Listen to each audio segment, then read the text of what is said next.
The wind screamed across the mountain peaks, as if it still remembered the smell of blood, snow swirling in white sheets around the blackened remains of the Ellis ranch. 3 days earlier, raiders had burned the barn to the ground, shot John dead in the open field, and left Mara alone in a land locked in ice.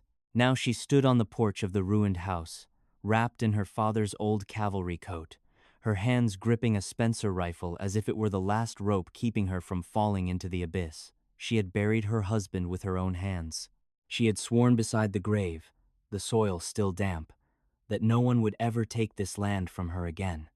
But promises to the dead were easier to make than to keep when rifles were already waiting beyond the tree line. 3 deserters, now calling themselves settlers, were circling the mountainside.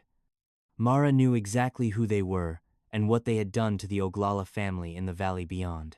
She understood one hard truth: weakness would earn her the same fate. A sound rose from the edge of the forest. Mara raised her rifle. Her heart thundered in her chest. Shadows stretched long in the fading light. She was no longer a trembling widow. She was the last thing standing between this home and those who meant to devour it. And she would not beg. When the gunshot tore through the frozen air, Mara thought she was out of chances. A bullet slammed into the wooden wall inches from her head. She fired back, hands shaking but aim true, then rushed into the cabin, bracing for the worst. But what followed was nothing like she expected. An abrupt silence fell over the forest. No mocking laughter. No boots crunching through snow. Only a single, strangled cry, and then nothing at all. When Mara opened the door and stepped outside, she faced a strange sight. Tom Deeks's body lay collapsed in the snow, his throat cut clean. Beside him stood a tall man wrapped in a Cheyenne blanket woven with a thunderbird pattern, his black hair braided into 2 long plaits. In his hand was a knife, still wet with blood. His eyes held none of the hunger or cruelty she had seen in the others. They were cold as winter, but clear, controlled. He raised one hand, palm open, a sign of peace. Mara didn't lower her rifle right away, but she understood the difference. "They'll come back," he said shortly. "You can't hold this place alone." He introduced himself as Tavine. In the cold of Devil's Ridge, among corpses and the smell of smoke, an alliance was formed not out of trust, but out of survival. And from that moment on, the real war began. The next morning, Devil's Ridge lay under a threatening stillness. Mara patched the bullet holes in the wooden walls, reinforcing the windows with scorched planks salvaged from what remained. Across from her, Tavine sat in silence, sharpening his knife each measured stroke of steel on stone, sounding like part of a larger calculation. They didn't trust each other yet, but they were no longer strangers. "You've hunted them before," Mara said, breaking the quiet. Tavine didn't look up. "They hunted us." The single sentence stopped her cold. He told her about his family, about lodges burned to the ground, about how white men called them raiders to hide the fact that they themselves had fired first. Former soldiers turned starving wolves, roaming the land and preying on both native people and defenseless settlers alike. Mara understood then. This fight wasn't just about holding land. It was part of a spiral of violence that had been turning long before she ever came to these mountains. "Do you think I'm like them?" she asked. Tavine shook his head. "You buried your dead with your own hands. You stayed when others ran. You don't say this land belongs to you, only that you'll fight to keep it." In the flickering firelight, the distance between them narrowed. Not trust, but recognition. And on Devil's Ridge, that was already a beginning. That afternoon, the sound of hooves echoed across the mountainside again. Not the same 3 men, but 3 others, eyes sharp as blades and hands never far from their gun grips. Mara and Tavine exchanged a glance. They both knew these weren't lost travelers. A man calling himself Ashby Beat rode forward toward the cabin, smiling with his mouth but not his eyes. His words were polite, his tone anything but. Mara stepped out to meet him, the Spencer rifle steady in her hands. She'd heard enough of those friendly visits.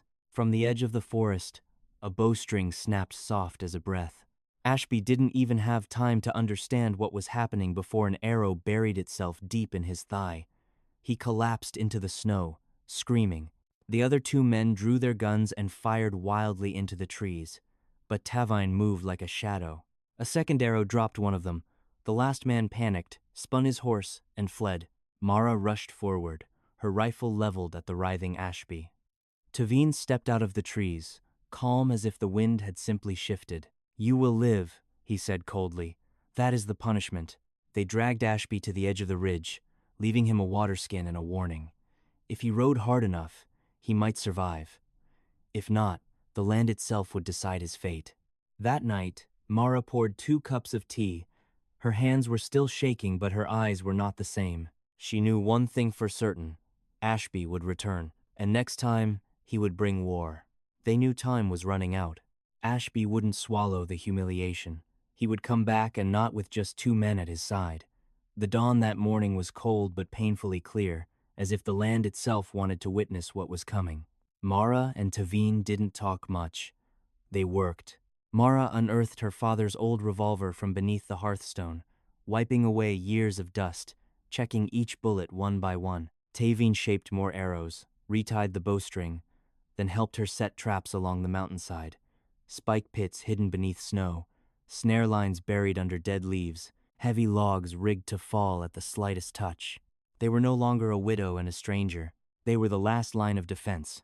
As evening settled in, Tavine sat beneath a pine tree, carving a piece of deer bone into the shape of a bird in flight. He handed it to Mara, a Cheyenne warrior talisman. "For staying," he said, "for fighting." Mara closed her fingers around the small, warm object, her chest tightening. Not from fear, but from understanding. From this moment on, they shared the same fate. That night, they took turns standing watch. No locked doors, no running. The wind howled through the trees like a warning, and they waited for war to come knocking. Before dawn could even reach the mountain peaks, the sound of hooves thundered into Pine Hollow. Not 3, not 4, 7. Mara crouched behind the woodpile, the Spencer pressed tight against her shoulder. Tavine had taken higher ground in the pine forest, hidden among branches heavy with snow. The first rider hit a trap. His horse plunged into a spike pit concealed beneath the snow, throwing him hard to the ground. Before he could even scream, Tavine's arrow ended it. Gunfire erupted.